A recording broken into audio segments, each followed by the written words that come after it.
Hello, my name is Sabne Raznik, and you have found the channel here on YouTube where I do what I call mini readings, which is basically the reading of one poem, sometimes my work if I'm promoting something, sometimes that of other people, and I have quite the library on here now going back to 2011. It's over 100 videos now of poems from all around the world. I'm trying to get quite the library here of poems from everywhere, because I just love world poetry and I love sharing the poésie joie.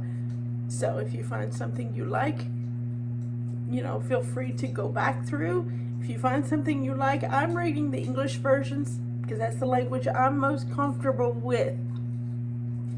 However, poetry and translation and all of that, sometimes the translations can be completely different from the originals because poetry and translation is an art form in and of itself, right?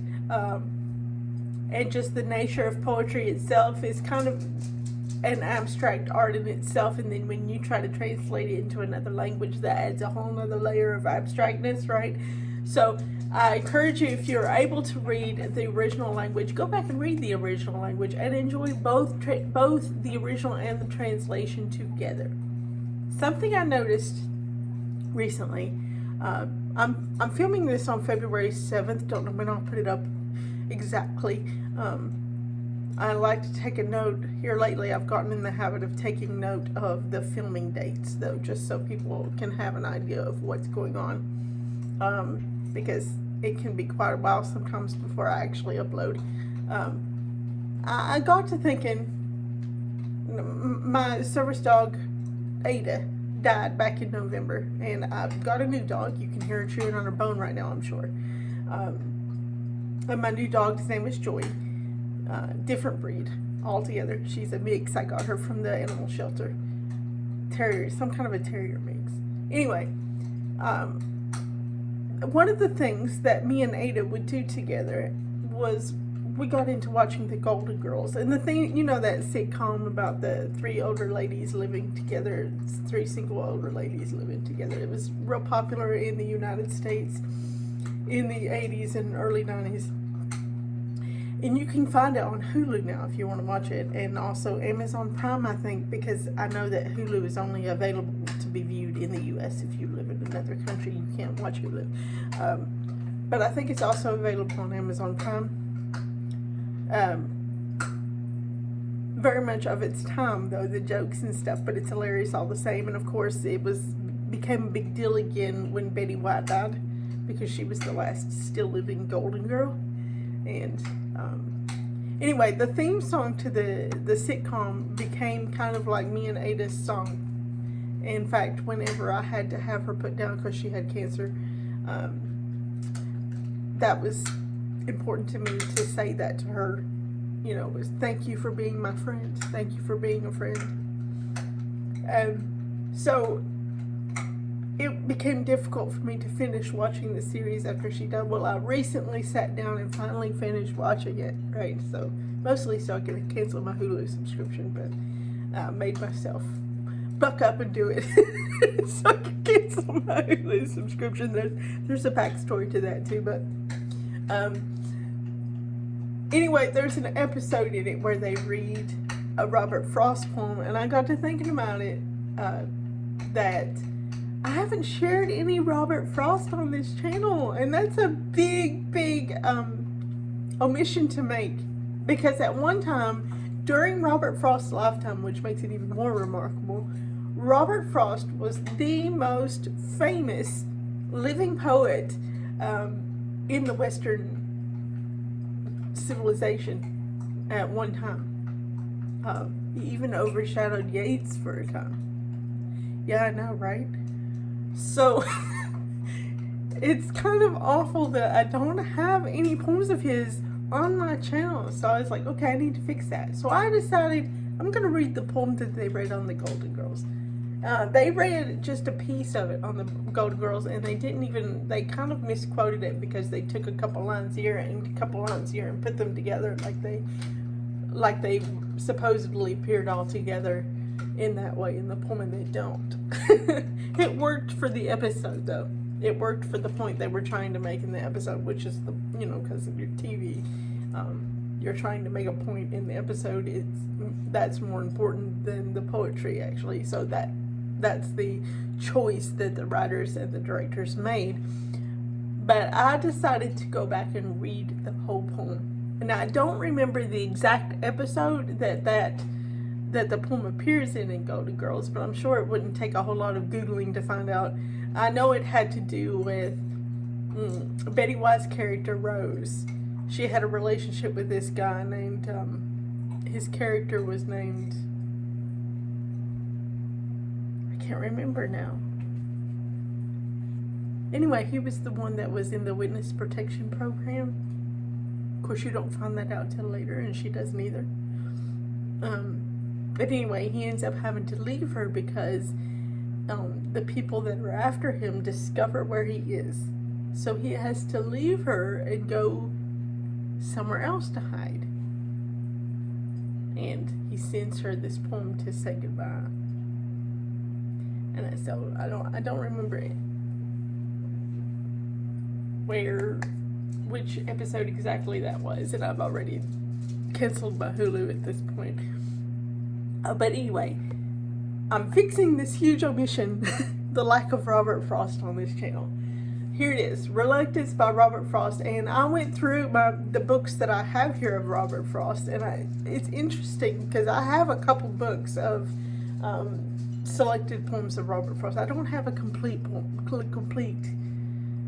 poems of Robert Frost, but I do have a couple different books that are selected poems. Neither of them had this poem in it, so I had to go online and find it. I found it on poetryfoundation.org. It's a .org. This is called Reluctance by Robert Frost. Out through the fields and the woods and over the walls I have wended. I have climbed the hills of view and looked at the world and descended. I have come by the highway home, and lo, it is ended. The leaves are all dead on the ground, save those that the oak is keeping, to ravel them one by one and let them go scraping and creeping out over the crusted snow when others are sleeping. And the dead leaves lie huddled and still, no longer blown hither and thither. The last lone aster is gone, the flowers of the witch hazel wither. The heart is still aching to seek, but the feet question, whither? Ah, when to the heart of man was it ever less than a treason to go with the drift of things, to yield with a grace to reason, and bow and accept the end of a love or a season? You can see it was the last verse that they sort of picked and chose from. As I was saying it, I wasn't sure if that was the proper grammar or not, but picked and chose from for the episode of the Golden Girls. As I'm reading it too, I'm realizing I'm reading this on February 7th, so that's a very appropriate poem for the wintertime because it's got all those images of leaves are all dead on the ground, save those that the oak is keeping. And the dead leaves lie huddled and still, no longer blown hither and thither. The last lone aster is gone, the flowers of the witch hazel wither. So it's got like all this wintry imagery in it, right? Very appropriate for this time of year. Although, that being said, spring is coming to Appalachia. And I know the spring floods haven't come yet. And the big thaw hasn't happened yet. And it always snows on the willows once they leave out, and we're a long way from the willows leaving out. We're a long way from the little dogwood winter, redwood winter, and blackberry winter and all that. So there's a lot of people that would argue this point with me because we've still got quite a bit of cold weather to come, but I can feel it in my bones and my muscles, and they always give it away.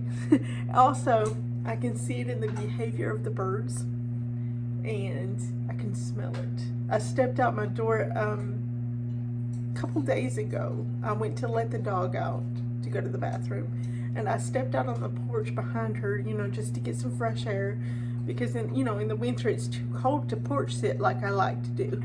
but you still need to get some fresh air every once in a while because you spend too much time inside and the air gets stale in the winter. You know, the air inside the house gets kind of stale.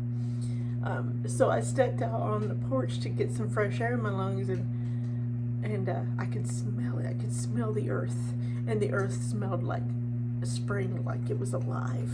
And I was like, yeah, spring is here. Now there's a guy. I get really excited by that every year. That the slightest little sign of it, because my health, you know, is real sensitive to weather changes, and so I really struggle in the winter. So when I get the first slightest sign of spring, I get really excited, which usually happens sometime around the 1st of February. And I'm just now noticing that pattern. And what helped me to realize that pattern was whenever I realized, you know, I can feel in my bones and muscles that spring is here. I can feel my bones and muscles changing. I can smell it in the earth. I can see the birds' behavior is changing. All these little subtle signs, even though we're a good month and a half out from it showing up as far as the trees and stuff. I'm pretty sure the sap is beginning to rise though, but it'll be a good month and a half before we start seeing anything like buds on the trees or anything like that. But I went back and I was looking at my Facebook memories. Facebook is good for this. And I noticed as I went down through the years, my memories there through the years of the same day, right? Same day, I'm feeling this and this and this. Is spring here? I saw this and this and this. Is spring here? So it usually happens around this time of year where I start noticing the first signs of spring. So I'm excited. I'm excited.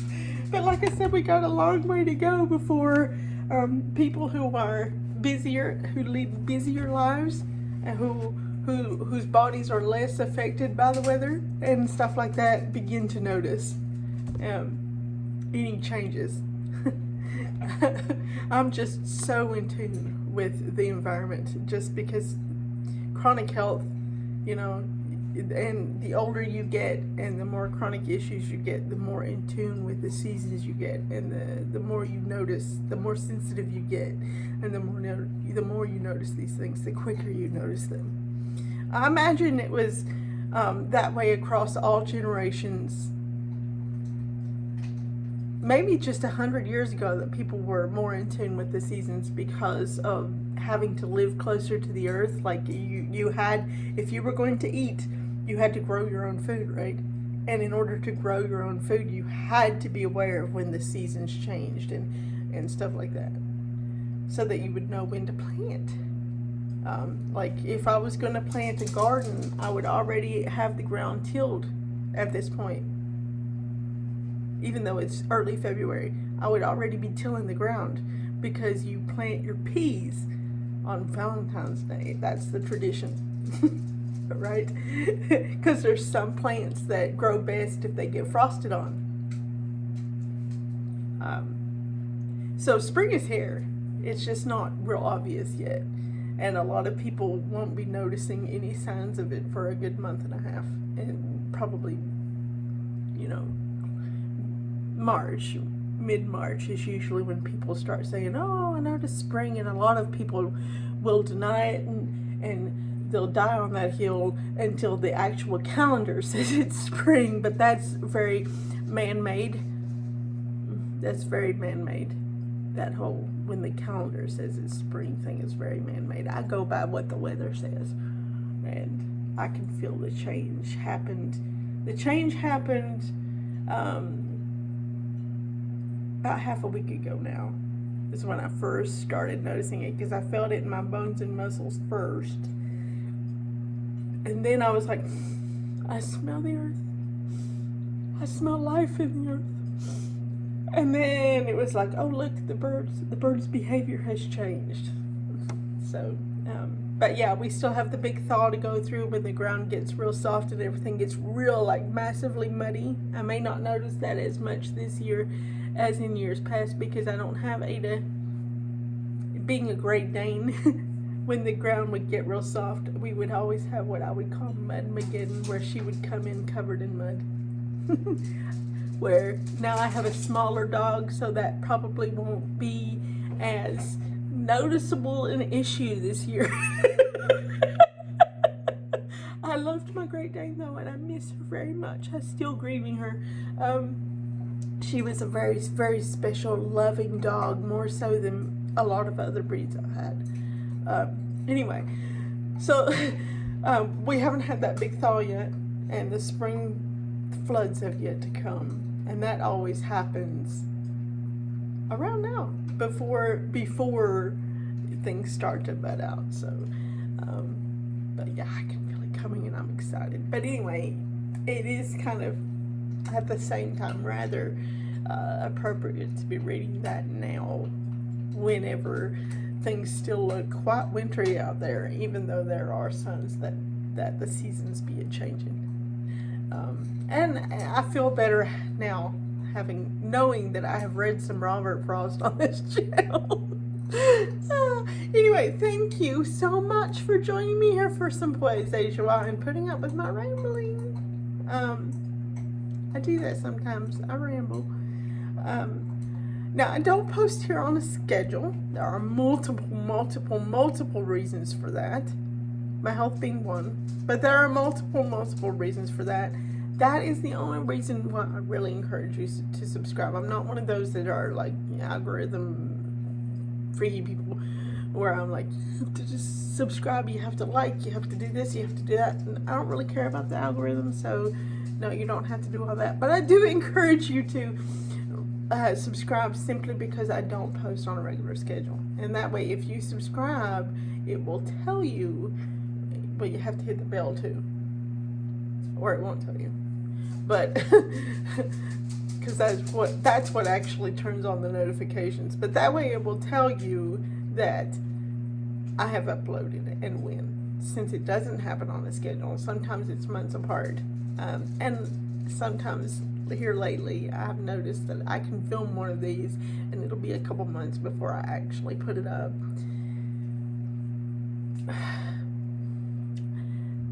But since I haven't monetized this channel, that allows me the freedom to do that. That also allows me the freedom to not really worry about the algorithm. And my main reason for doing that is so that I know that when I share these poems with people, I'm not violating copyright, because I'm not getting any money from it. I'm sharing the Poesie Joie, and that way I can share poetry from everybody all around the world. When I have the poet's permission, I will note that, because sometimes I do, especially if the poet is still alive. I will try to get the permission. I will note that in the description, and that does happen quite a bit. But in a lot of cases, I'm just trying to share the Poesie Joie, and in that case, you know, so that I don't violate their copyrights, I haven't monetized this. That's because it's all about the joy of poetry, and I want to share that joy with you, and I hope that you have enjoyed this poem today. And thank you for being patient with my yappiness today. I'm just chatty today, I guess, excited about spring and chatty. But I hope you have a fabulous day and enjoy whatever little joys you find in your day, whether that be the subtle signs of the coming of spring or whatever it is that brings you joy. And I hope to see you back here the next time I post a video, and even across my other social media channels. I'm out there on Goodreads, I'm on Facebook, I'm on Instagram. I don't know all the places I am, but you can find me. Do be careful though, there are a few people out there who pretend to be me who aren't me. But if you go to my website, I have my social medias there on the website that are my legitimate social medias. But yeah, see me other places too if you like. And thank you so much for joining me here. Dona Dagwai, till we meet again.